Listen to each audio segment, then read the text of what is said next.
नमस्कार दोस्तों, स्वागत है आप सभी का रोशन साइंस स्टडी पॉइंट पे। और आज मैं आप लोगों को करवाने वाली हूँ आपकी क्लास 12 की जो हिंदी अंतरा भाग 2 है, उसका जो आपका पोएम रहने वाला है ये दीप अकेला और मैंने देखा एक बूंद।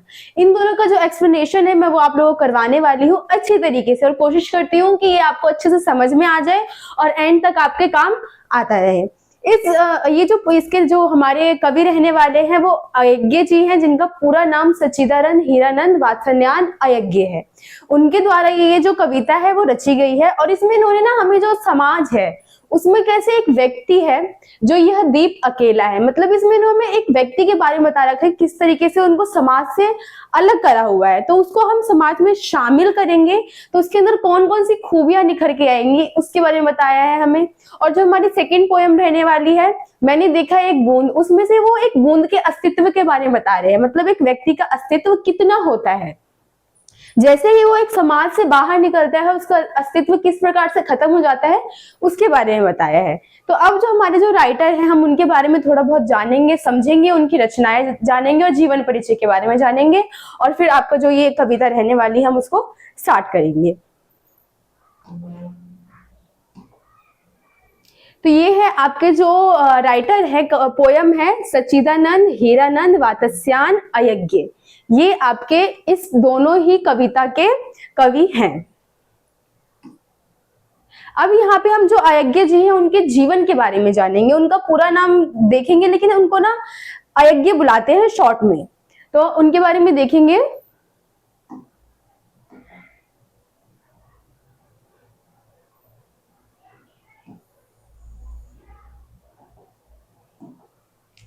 तो यहाँ है कि जो अयज्ञ का जन्म कुशीनगर उत्तर प्रदेश में सन 1911 में हुआ था।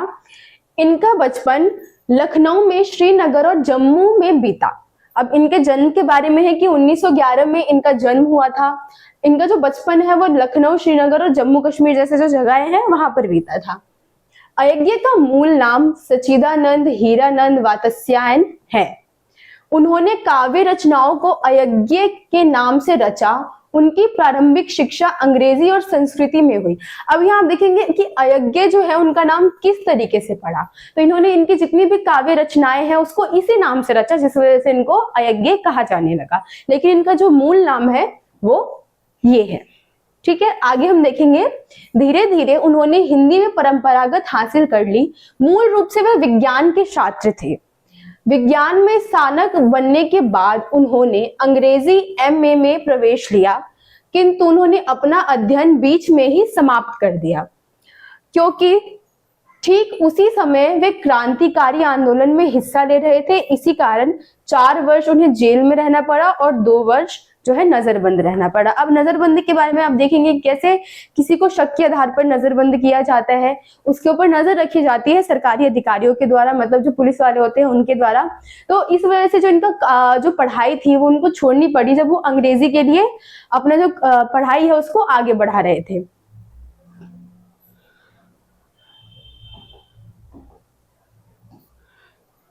अब यहाँ पे उनकी कुछ रचनाएं दे रखी है, उसको हम समझेंगे।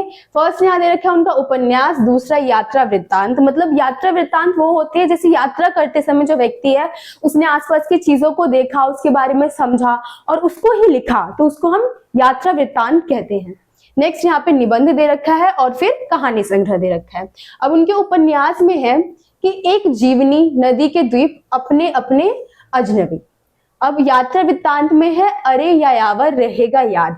अब ये यायावर का मतलब आप देखेंगे जो घुमक्कड़ होती हैं उनको यायावर कहा जाता है। एक बूंद सहसा उछली। अब निबंध में है त्रिशंकु और आत्मेन पद। कहानी संग्रह में है विपथगा, परंपरा, कोठरी की बात, शरणार्थी, जयदोल, यह तेरे प्रतिरूप प्रमुख है। अयज्ञ वास्तविक प्रकृति प्रेमी और मानव मन के अंतर्द्वंद्व के कवि हैं। मतलब ये प्रकृति प्रेमी है, प्रकृति के द्वारा ही हमें जो अपनी बातें हैं उसको समझाने की कोशिश करते हैं। उन्होंने अपनी कविताओं में मानवता का जो आग्रह है उसको किया है, बौद्धिकता का विस्तार भी है। मतलब इनकी जो आप कहानियां देखेंगे उसमें इन्होंने हमें जो मानवता है उसके बारे में बताया है और बौद्धिकता है उसके बारे में भी समझाया है विस्तार में। उन्होंने शब्दों को नया अर्थ देने का प्रयास करते हुए हिंदी भाषा का विकास किया है। उनको मिलने वाले मुख्य पुरस्कारों में साहित्य अकादमी पुरस्कार, अब देखेंगे अब कवि है या लेखक है, रचनाकार है, उनके लिए जो है ये सबसे बड़ा पुरस्कार होता है और इससे जो है अय्यग्य जी को नवाजित किया गया है। पुरस्कार जो भारतीय सम्मान है, भारतीय ज्ञानपीठ पुरस्कार है, उससे भी इनको जो है सम्मानित किया गया है। अब हम जो आपका पोयम है, आपकी कविता रहने वाली है, उसको समझेंगे लाइन बाय लाइन और आशा करती हूँ आप एंड तक इस वीडियो में बने रहेंगे और कहीं भी कोई कमी लगेगी तो वो हमें कमेंट करके बताएंगे ताकि हम इसमें सुधार कर सके और आगे की जो आने वाली वीडियो है उसको और अच्छे तरीके से बना सके।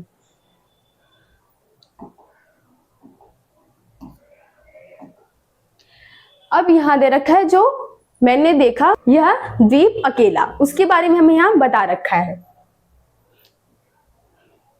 यह द्वीप अकेला स्नेह भरा है, गर्व भरा मतदाता, पर इसको भी कोई पंक्ति दे दो। अब यहाँ पे ना हमें द्वीप के बारे में बताया गया है कि जो ये द्वीप है वो अकेला है, स्नेह से भरा है, गर्व से भरा है, लेकिन इसको भी पंक्ति दे दो। मतलब यहाँ आप द्वीप देखेंगे तो एक व्यक्ति विशेष के बारे में बता रखा है और यहाँ पंक्ति जो है ये जो दिखाता है ये हमारे समाज को दिखाता है।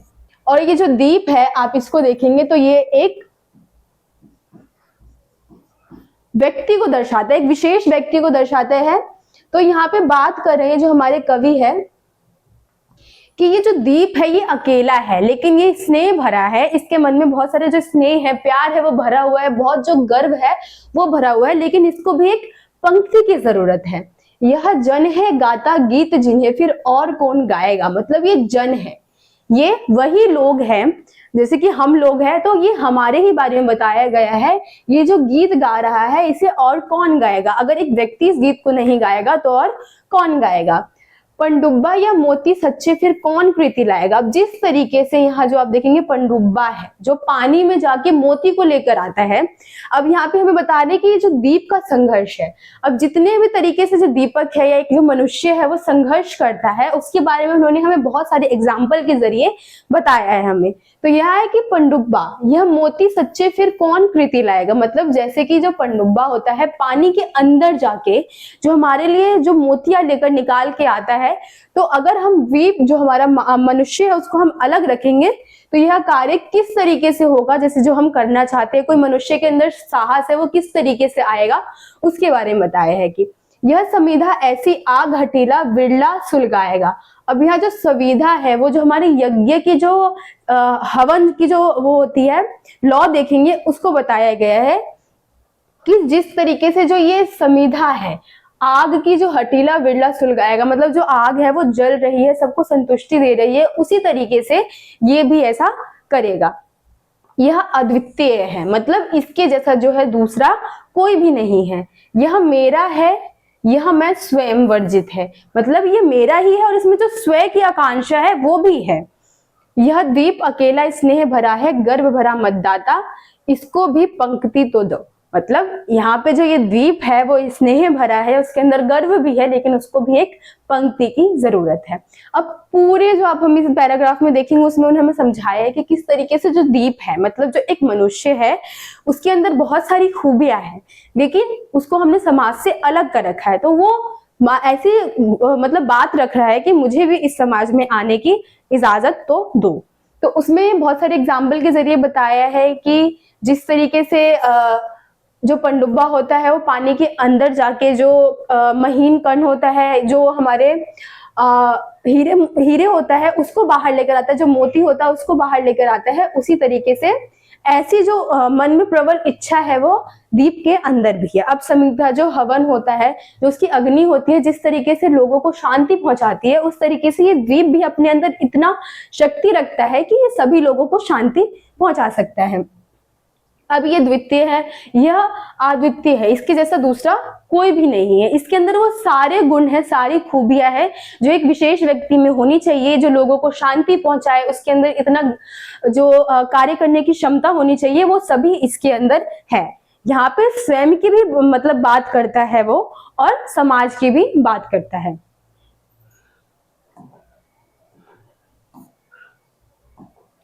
अब यहाँ नेक्स्ट लाइन में दे रखे कि यह मधु है, स्वयं काल की मौना का युग संचय।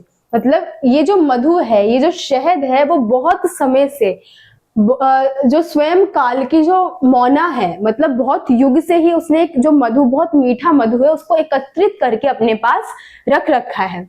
यह गोरस जीवन का कामधेनु का अमृत पूत पे, मतलब जैसे गाय का जो दूध होता है, गोरस होता है, और जो कामधेनु का अमृत, मतलब जिस तरीके से अमृत है, यह उसी के समान है, ये उसी के जैसा तृप्त है, और ये सबको उसी प्रकार तृप्त करना चाहता है।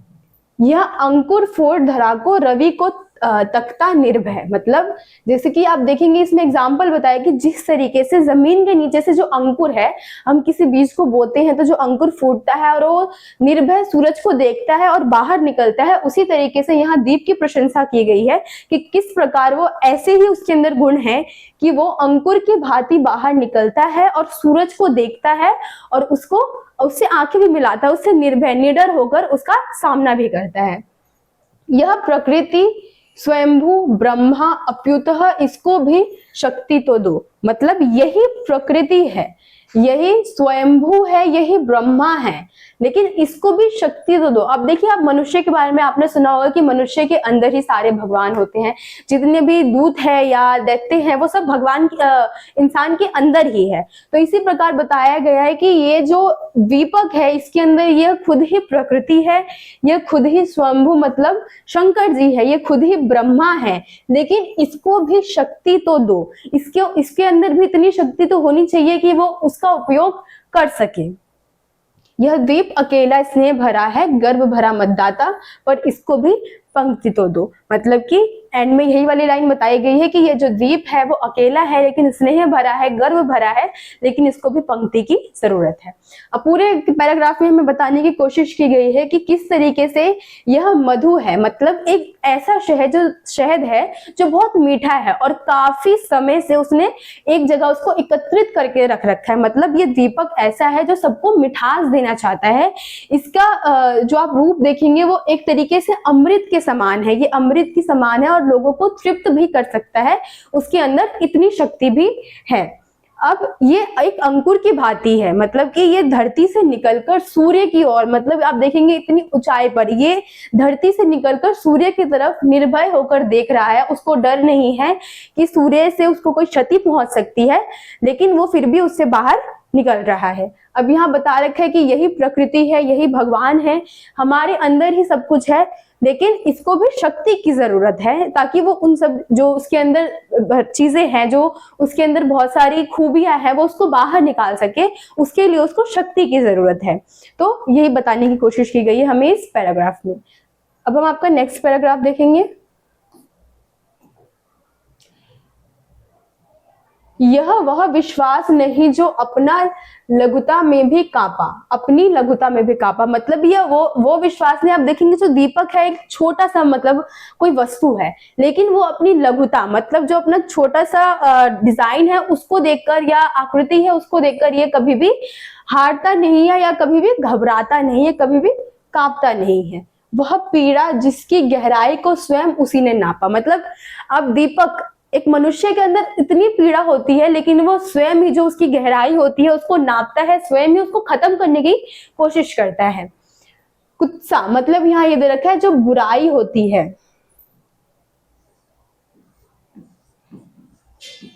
उसके बारे में बता रखा है।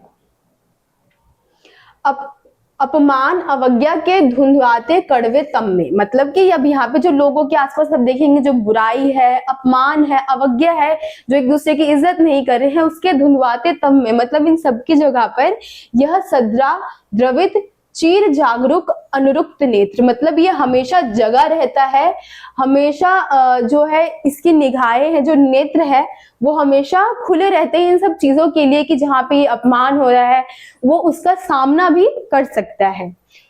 उल्लभ वाहो यह चीर अखंड अपनापा, यहाँ नाता, तो यहाँ पे ये लाइन दे रखी है कि ये हमेशा से ही तैयार है, ये अपनी बाहें फैलाकर तैयार है लोगों को अपने में समेटने के लिए, अपना जो उसके अंदर जितनी भी प्यार है वो न्यौछावर करने के लिए वो हमेशा तैयार रहता है।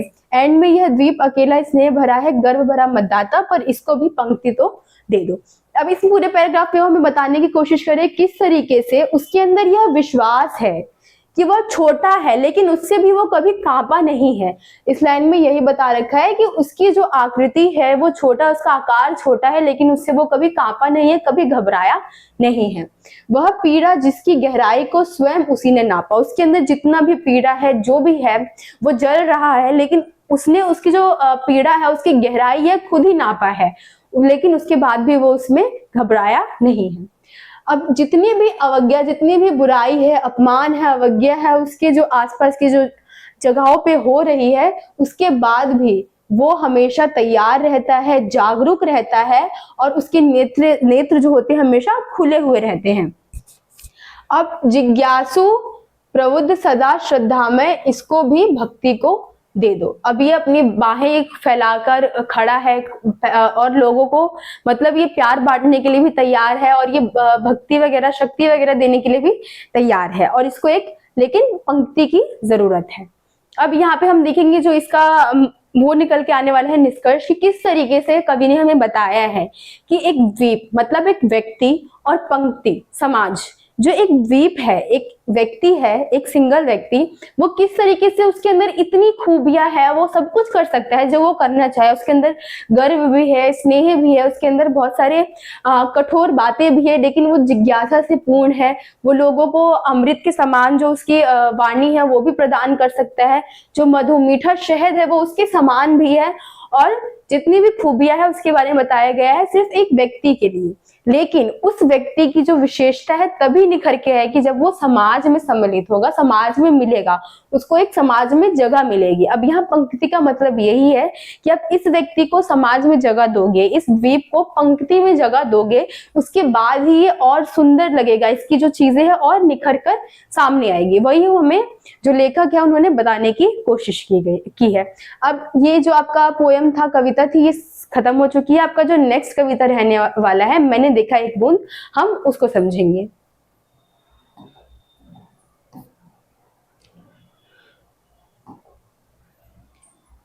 तो एक बूंद सहसा उछली सागर के झाग से, रंग गई क्षण भर ढलते सूरज की आग से, मुझको दिख गया। अब यहाँ पे जो लेखक है वो हमें बता रहे हैं, जो आपके कवि है वो बता रहे हैं कि किस तरीके से उन्होंने एक बूंद को सहसा मतलब अचानक। अब यहाँ सहसा जो है वो है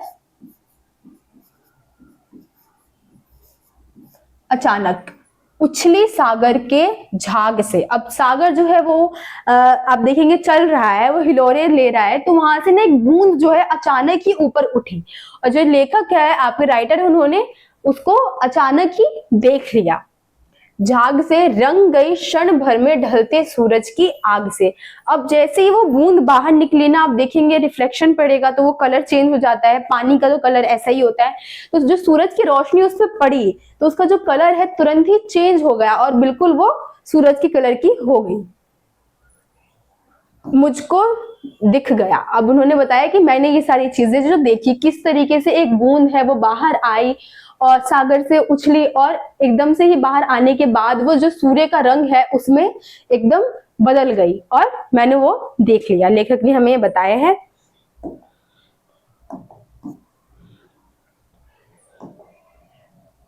सूने विराट के सम्मुख हर आलोकक छुआ अपनापन है, उन्मोचन नश्वरता के दाग से। अब यहाँ पूरे में उन्होंने हमें यही बताने की कोशिश की है कि किस प्रकार से जो आप देखेंगे वो बूंद है वो बाहर निकल के आती है, सूरज के रंग में रंगती है लेकिन तुरंत ही। अब जैसे वो जब वो समुद्र में थी, जैसे आप देखेंगे यहाँ पे है वो यहाँ समुद्र में है जब तक, तो उसका एक अस्तित्व है कि वो समुद्र के अंदर है, उसका ये अस्तित्व है कि वो